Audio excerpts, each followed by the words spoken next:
There we go. Hello, everyone. Thanks for joining Deb and I today. Today's topic is going to be how to make an impression, which is very important. There's only one time, you've heard that saying before, you only have one chance to make a good first impression. And we're Yeah. going to give you some tips and some ideas on how to do that. So first, I will share my screen. There we go. Sharing screen and start. There we go. So, how to make an impression. First impressions count. So, Deb, I will let you run with this. Go ahead. Okay. So the first topic we're going to talk about is face to face. And there's different things that you want to think about when you're talking to people face to face, your body language, your appearance, what is your handshake like, and your eye contact. So when you're talking about body language, your body language reveals your true feelings about what you're doing. So make sure that if you're having a bad mood or something like that, when you go to meet someone, you have to try and make your mind, like, clear your mind of that, so that when you're going into them, you're focusing on them and not what's happening in your world, because we all have things happening in our world and it could show in our body language and stuff. Be relaxed, but don't slouch, because you are a professional, right? And don't be watching your phone all the time. Make sure when you're talking that your tone matches your words, and don't touch your face, which is something that I do all the time. But it'll make you appear anxious, embarrassed, or stressed. So those are just a couple tips about the body language part. Appearance, of course, you want to make sure that you're dressed like you're going for a job interview, right? Because we're real estate professionals. We want to show that we are professionals and that we care about them and the way that we look. Dress for success. Be comfortable, but be polished. You can pull together a look that conveys confidence, and it doesn't have to be a suit and tie. You can be business casual, especially more these days. Back in the day, we had the gold The gold coats. blazers that we had. Yeah, the gold blazers, but now we don't have to do that so much. But just make sure that you're nice, put together, clean, and that you show a level of casual. Also, you're going to take your cue from your people, right? So the next time you meet, if they're more casual than what you are, then you can relax a little bit, but just still stay professional. With your handshake. Now, yeah. Go ahead. Go ahead. Go ahead. Go ahead. I will recap after you go. Okay. All right. Just make sure that it's a firm handshake, but don't get too carried away. Don't put your hand on top of theirs, because that's a very personal gesture, right? So it's almost like invading someone else's space. So just a basic handshake, and make sure that you're looking at them when you're doing that. Okay, so that's your eye contact, right? Hold a person's gaze for a few seconds, and that'll help maintain and convey trust. And also, it will show that you're interested in them and what they're saying to you if you're looking at them when they're talking to you. If you're looking around the room or you have a lack of eye contact, it might perceive you're not being truthful or you're not being honest with them. So, Sure. And some other thoughts. things yeah, no, some things to think about. I know when we first started this slide, and everybody is probably thinking, when I have a meeting with somebody, like you're meeting a buyer for the first time or a seller for the first time, listing appointment or first buyer's appointment with them, but you're on duty all of the time. So, I mean, I'm not saying you have to dress to perfection every day, but everybody you come in contact with could be a potential client if you're really doing your job and marketing yourself. So when you go to the store, when you go to a restaurant, when you go places, remember you're kind of being watched by the public. I mean, how many stories, I can't, if I had a nickel for every story I heard from an agent that said, hey, I got business from a server at a restaurant, or someone that's checks me out at the gas station I go to every morning to get coffee, or because everybody you come in contact with. So your impressions when meeting with people or talking with people, no matter if you're on duty or you're thinking this is a business opportunity, because that's where you're going to get your business. When you talk to friends and relatives, I know that some agents, let's say because some people know their whole life story sometimes could help or hurt them, because, example, if you have friends and family, you're like, I've been in so many different jobs and all of this, and I'm thinking I would give real estate a try. See, and then now they don't, they might not trust you because the first impression you gave them of you getting into real estate wasn't very confident about getting into real estate, on that. And then also, when showing properties, a first impression to a seller, I haven't had any in a while, which is great, and no agents that are active with us now. But in the past, I've had agents, a seller, call their listing agent to say, because they were there or ran into our agent that was not with us anymore, the agents in the past, but they gave them a very bad impression of that agent, of how they were presenting themselves while walking around the house, and the seller happened to be there. Also, agents ask how should I dress? I always say, dress so when someone sees you and walking with a buyer, that they know you're the agent. So whatever you need, you're the professional. So I would say dress a step above your clients. So you want to make them feel comfortable. You don't have to wear a suit and tie every time. Some people might get uncomfortable. Why are you getting so dressed up? But at least professional enough where they know you're the professional, because the seller's watching. So we've had it happen before. There's people have Ring doorbell cameras. People have cameras and microphones in their house. I'm not going to go over the legalities of that, but we know that sellers are watching and listening sometimes to things that are said. And I've had agents' deals fall apart because they overheard the buyer's agent walking around the house and making comments about the seller's house that the seller didn't like to hear. Yes. So the first impressions, and what I'm trying to explain, hopefully it's coming out good, is that it's more than just like a meeting. It's anywhere you're going, how you're talking, how you're showing a house, how you're going house to house, things like that. It matters a lot. So hopefully that made some sense. Yes, it did. And you brought up a very good point about the rings and the cameras and stuff. Always be professional when you're a house. And even as simple as putting on a name tag, a Century 21 name tag, is going to make you stand out as the agent, the professional there. Right. And let me just go one quick little story, and it was something that is as innocent as this. One of our agents was showing a house to her sister and her little niece, who was probably like 8 years old, and they went to the front door, and our agent was pushing in the code to the house to get in, and her little niece said, "Oh, can I do that?" And she's like, "Okay, yeah, sure." And she told her niece what the code was. She had, "Okay, press this."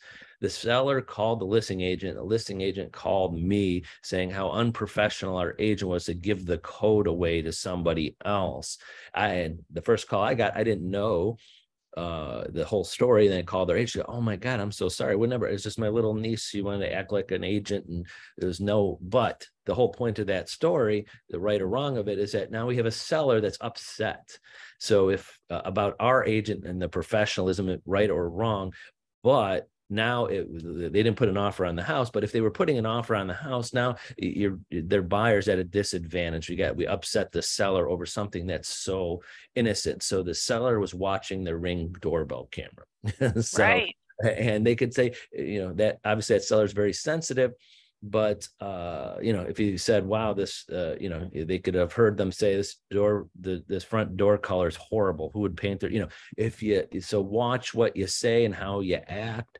People are always watching and listening, and it could impact your offer on the house. So definitely, it shouldn't, but it could for sure, because people have feelings. Right, exactly. Yeah. So, all right, go ahead. Okay, so it also goes along with online presence, right? So the first thing I wanted to talk about is your headshot. You should use the same headshot everywhere so that everything is consistent. And you can do different things. Like if you search Pinterest, you can see modern headshot ideas, right? So it just needs to be a nice professional shot, but it doesn't have to be the standard pose where everybody's doing the same thing. You can shake it up a little bit by showing your personality, as long as it looks good and it's professional. Well, along those lines is, if you can, use a professional photographer. There's a lot of photographers out there that will give real estate agents a discount of, I'll do 3 shots for $50 or something like that, or even under $100. And it's well worth the $100 or $50 or $75 to pay it, because it's going to showcase you as a professional. Right. You're the product that you're selling. So, it's every occasionally get agent, I have a picture on my card or whatever, that you're going to meet these clients, these people. You gotta show who you are. So I say it's just a thing you need to do to make sure your face is everywhere in every bit of marketing that you have. And updated. Which I have to update mine. And ironically, we're talking about this, and just last week I was researching, just going like what's more of a up-to-date headshot, and I'm seeing more and more in like emails that people are sending and business cards of more of a relaxed, not sitting, like the traditional headshot type things. So I'm looking into it myself. Yeah. So. And then also written content when you're doing online presence. So your social media posts and such like that. Make sure that you have taglines and they're fun or memorable. Because that's going to show you in a different light. Bringing your dreams home, results that move you, or just a couple things that I wrote down as notes for you guys. Things that will catch people's eyes that way. You can search the web for ideas. There's lots of different things on that. You can do posts on local stats. You can do market reports. Remember Homestar Agents. You have Moxie Works. You have your Moxie site. You have the neighborhood news. If anybody wants to talk to me about that, I'd be more than happy to talk to you about those things. Those are all things that are written content that's going to show you as a professional. Having information on multiple sites. So not just Facebook, but you could do your Insta, you could do the Twitter. I'm not really good with all those things. Facebook is basically my thing, but you can do them, and it reinforces your message and shows that you're consistent. So when you're having consistent written content out there, people will remember you. Exactly. Tell your story. Make sure that you're not just a real estate agent professional that nobody knows anything about. You don't have to give your personal life out there, but you want to just tell people a little bit about yourself. Every agent that comes over here, we have the first time that we meet, we have a little discussion, tell me about you. I'll tell you a little bit about me and where I came from and why I got into real estate. It helps break the ice, when you're talking to people. So it makes you, in their eyes, feel like a person and not just someone who's out to get their money, because you want them to relate to you sort of, so that you can build a relationship about that. Exactly. All right. Let's see. Okay.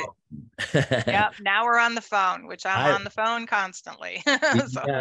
Yes. And the funny thing, I when I'm on the phone, I think 90% of the time I'm standing up and I'm walking around. I don't know why. it's hard for me to talk on the phone just sitting down.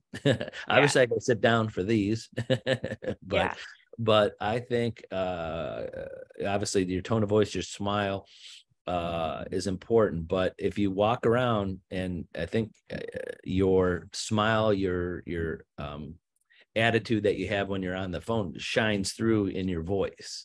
So some people, if you have to get up and walk around to do that, it's a good way to do that. But go ahead, Deb. I'm sorry, I jumped in there, but I love. No.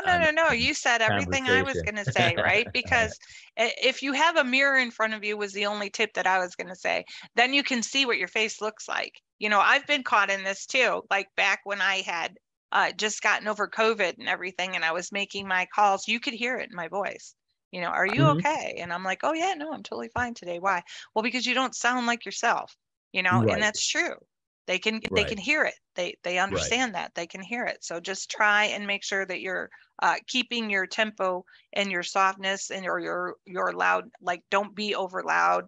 Sometimes I talk really loud, you know, so Right. you have to try and keep the tone of your voice at an even keel when you're talking to people. Right. And Make sure also that you're, it's like tennis. It's just, you got to take on their tone, you know, yeah, yeah, yeah. take on, you know, their excitement, their again, when I coach agents on situations, good or bad or ugly, with their clients, is that you got to show, I always say, talk to them, don't text or email in their situations, because so you can show, you could show them how excited you are for them if things are going good. You could show how sad or upset if something's not going good, so they could see your empathy or sympathy of situations and things like that. So I think a lot of agents forget that you know, they want to give them good or bad news, or just always through text or email, where you got to pick up the phone and build a connection with people. And even if they don't like it all the time, I mean, I have some agents that I say, well, did you talk to your client? And they're like, well, no, they like to text. I go, well, yeah, they like to communicate by text all the time, but you got to pick up the phone every now and then too, even if they really don't like it. You got to hear their voice, how upset they are, or how excited they are. So I think that shines a lot when communicating with people and making an impression. That's exactly what I was just going to say. So that's perfect. Also, one last thing about Oh, the good. phone thing is make sure that if you're making promises, make sure you're following through with them. You know, so don't make empty promises to them, and do it in a timely manner, not days or weeks later, because that is also going to reflect on their impression of you. Under promise and over deliver is something that I say all the time, and I just really want to stress that part out. When you're talking to people, make sure that you're repeating their name and speaking it to them, you know, so hey Tony, how's it going And today, you know, things like that. back to impressions on to other agents. So if you are in real estate a long time, and you're going to, or are going to make this a lifelong career, full-time or part-time, you're going to run into the same agents, especially buyers agents. Traditionally, there's less number of agents that have listings. So you're got the agents that have listings usually get more listings. So, Yep. so I have so many agents that like, I just like working with buyers, and they might have a listing here or there, but mostly buyers. So if you have mostly buyers, you're going to come across the same agent or same team or same companies often.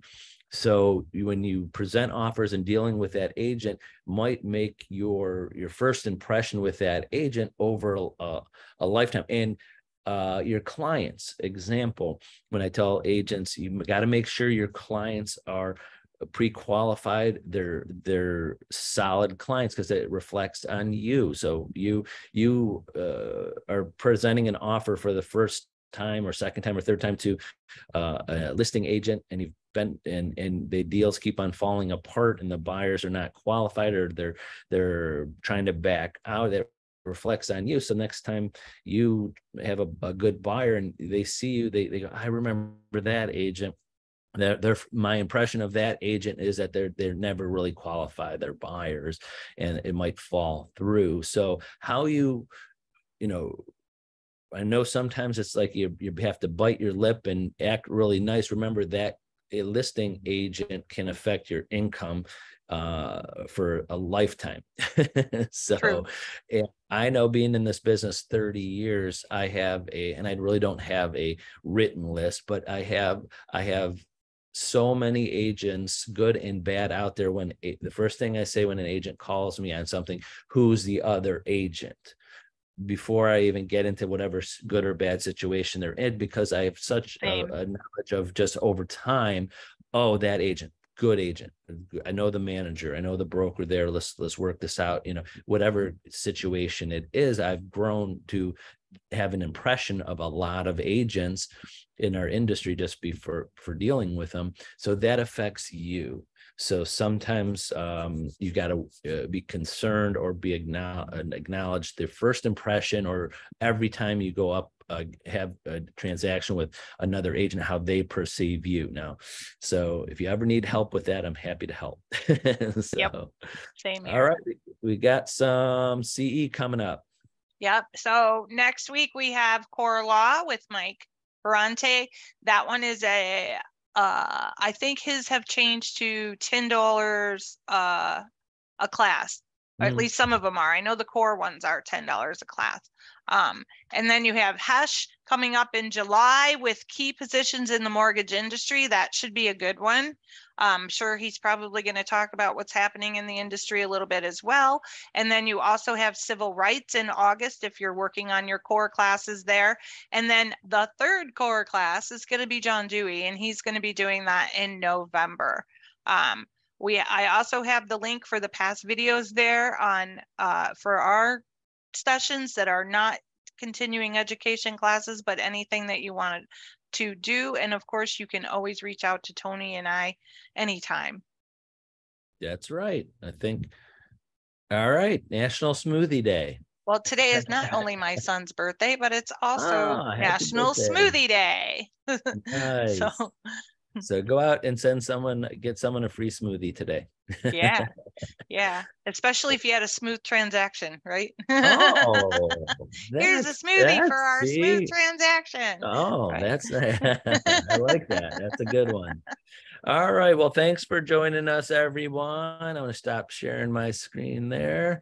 So appreciate you joining us and watching us either by video and or live on Facebook. So that's it. Well, have a great day, and we'll see you next week. Bye-bye, everybody. Bye-bye.